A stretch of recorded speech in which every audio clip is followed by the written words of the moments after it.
Good morning.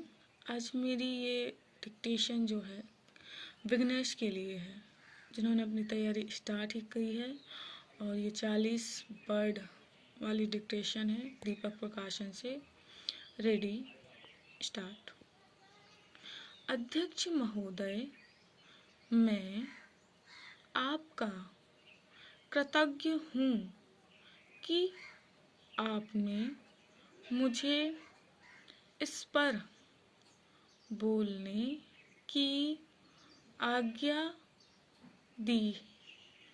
यह महत्वपूर्ण प्रस्ताव आज दिल्ली के सामने ही नहीं बल्कि हमारे सारे देश के सामने है।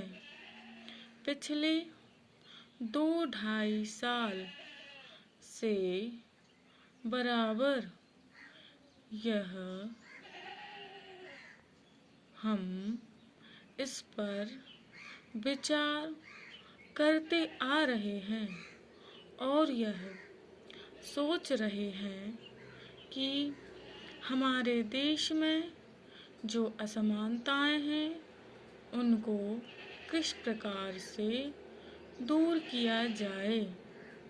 हमारे देश में करोड़ों जनता ऐसी है जिनको आराम से खाना नहीं मिलता, कपड़ा नहीं मिलता और जिनके पास रहने के लिए मकान नहीं है और जीवन की जो बुनियादी आवश्यकताएं हैं जो सबको मिलनी ही चाहिए वह नहीं मिलती हैं। ऐसे लोगों को किस प्रकार से सहायता पहुंचाई जाए, यह प्रश्न आज हमारे सामने है। इस संबंध में जैसा कि माननीय सदस्यों को मालूम होगा कि हमारे देश में जो सबसे मुख्य पार्टी कांग्रेस पार्टी है, वह इस प्रकार के आयोजनों को आगे बढ़ा रही है। इस बात पर कई महीनों से विचार हो रहा है।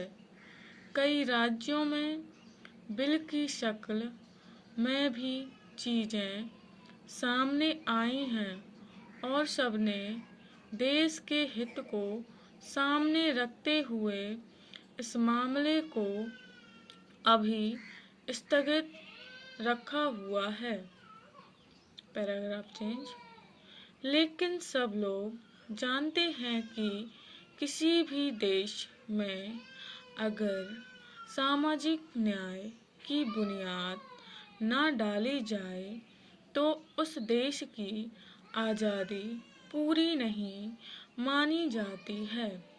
ऐसी स्थिति में हम इस देश में एक बहुत बड़ा काम करने जा रहे हैं। हमारे देश में असमानता कम हो, जनता के अंदर संतोष बढ़े, उसकी गरीबी, बेकारी और बेरोजगारी दूर हो और ये चीज़ें जो हमारे सामने डरावनी शक्ल में मौजूद हैं उनको किस प्रकार से मिटाया जाए, यह सवाल आज हमारे देश के सामने सबसे बड़ा सवाल है।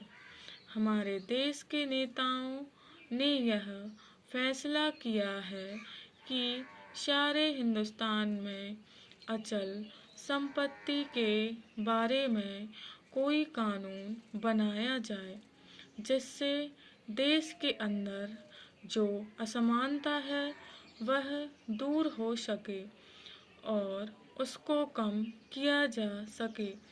आज हमारे देश में असमानता एक भयानक रूप में खड़ी है। हालांकि हमारे देश के अंदर आय भी कुछ बढ़ी है, लेकिन इसके बावजूद हमारे देश में यह संतोष नहीं है। वह बुनियादी चीज़ें नहीं हैं जिसके बल पर हम इस देश में असमानता कम से कम कर सकें। यही कारण है कि यह प्रस्ताव आज यहाँ पर लाया गया है। अगर आपको डिक्टेशन अच्छी लगती है, लाइक सब्सक्राइब जरूर करें ताकि आप आगे की नई अपडेट वीडियो देख सकें। Thank you.